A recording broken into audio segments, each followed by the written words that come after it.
Siapa yang paling banyak dagingnya dinikmati oleh fakir miskin, itulah ibadah kurban yang paling utama. Lalu yang dilaksanakan oleh Nabi SAW dua-duanya. Riwayat yang pertama, Nabi mengambil seekor kambing, kepalanya di sebelah kiri, kakinya di sebelah kanan, menghadap ke arah kiblat. Kambing yang pertama Nabi menyebutkan Bismillahi Allahu Akbar. Kenapa bismillahnya nggak sampai habis Bismillahirrahmanirrahim? Karena nggak sesuai. Bismillahirrahmanirrahim dengan nama Allah yang maha pengasih dan penyayang. Kalau sayang kok dipotong? Itu kenapa bismillahnya cuma sampai Bismillahi Allahu Akbar, dengan nama Allah, Allah maha besar. Allahumma hadza an Muhammad wa ali Muhammad. Ini saya sembelih dari Muhammad dan untuk keluarga Muhammad sallallahu alaihi wasallam. Menurut ulama, inilah dalil bahwa kurban itu boleh untuk orang meninggal dunia. Mana dalilnya? Itu kan gak ada disebut orang meninggal dunia. Karena waktu Nabi menyembelih hewan kurban itu, dia katakan ini untuk Muhammad dan untuk keluarga Muhammad sallallahu alaihi wasallam. Ketika itu Khadijah sudah meninggal dunia. Kambing yang kedua, Bismillahi Allahu Akbar, Allahumma hadza an Muhammad wa ummati Muhammad. Inilah kurban untuk Muhammad dan untuk umat Muhammad sallallahu alaihi wasallam. Ini juga dalil kalau seorang suami berkurban, maka ahli baitnya, istrinya, anaknya sudah dapat. Kenapa? Karena waktu menyembelih itu Nabi mengatakan ini untuk Muhammad dan untuk keluarga Muhammad.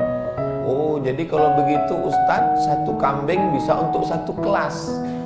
Makanya di beberapa sekolah dilaksanakan satu kelas, anak, pelajar, siswa 30 orang, satu ekor kambing.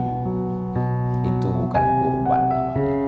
Karena kambing itu satu orang satu kambing. Tapi kalau ahli bait, anak istri bisa satu kambing untuk satu ahli bait. Tapi itu satu kelas, nggak ada orang satu kelas ahli bait. Mana ada satu kelas 30 orang saudara kandung semua. Maka kalau satu kelas itu iuran, satu pelajar ada yang 50.000, ada yang 20.000, maka yang berkurban tetap satu orang. Yang iuran itu namanya pahala sodakoh. Sedangkan hasil dari sodakoh itu dapat untuk satu ekor kambing dibelikan ke kambing yang berkurban satu orang. Nama siapa Ustadz? Ya bahaya kalau 30 orang dipilih satu nama, kelahi anak-anak. Terus ya udah wali kelas. Selesai. Jadi jangan disebut untuk kurban satu kelas, karena satu kambing itu untuk satu orang. Tapi kalau untuk ahli bait, maka bisa satu kambing, bapak, anak, suami, istri. Tapi jangan gara-gara ceramah subuh ini yang sudah ngasih 5 kambing, 4-nya diambil lagi. Ini kambing untuk saya, ini untuk istri saya, ini untuk anak saya, ini untuk mantu saya, ini untuk cucu saya. Kami di rumah ada 5 orang, jadi saya satu kasih 5 ekor kambing untuk Masjid Al-Ikhlas. Besok pagi datang ke masjid, karena kata Ustaz Somad cukup satu, yang 4 saya ambil lagi. Kalau mau afdal, satu orang satu ekor kambing. Ini hadis tentang kambing. Lalu hadis tentang sapi, naharna ma'an Nabi sallallahu alaihi wasallam amal Hudaybiyah. Kami, kata sahabat Nabi, pernah berkurban pada tahun Hudaybiyah.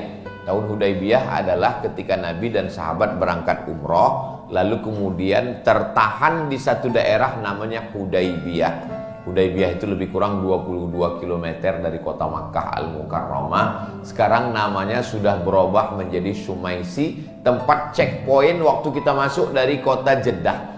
Biasa kita masuk dari kota Jeddah itu ditahan, dicek paspornya, itu daerah Hudaybiyah.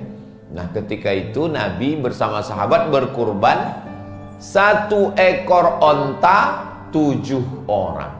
Jadi 1 ekor onta 7 orang, 1 ekor lembu 7 orang, 1 ekor sapi 7 orang. Nah, jadi apakah boleh dicampur 7 orang itu?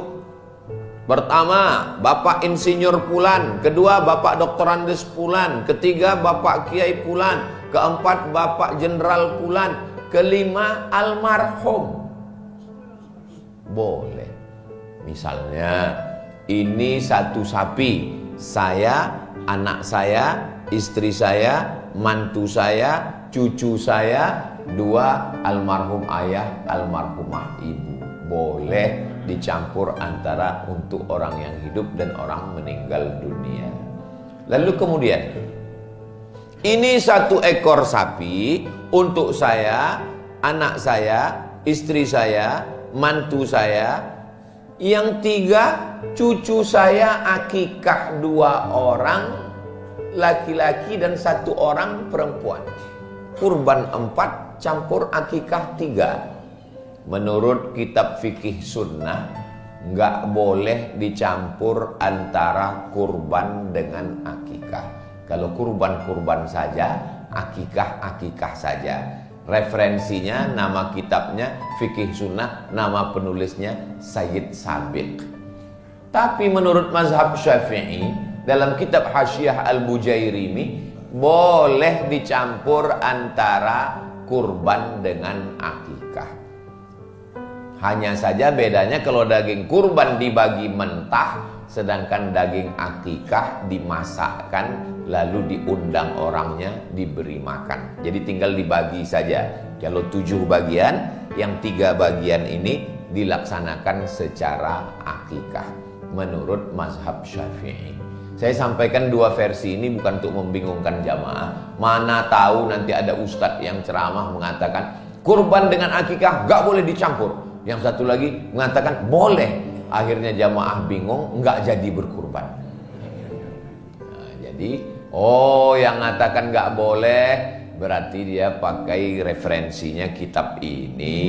Yang mengatakan boleh berarti dia pakai mazhab Syafi'i dari kitab Hasyiah Al-Bujairimi. Silakan saja, perbuatan ini baik.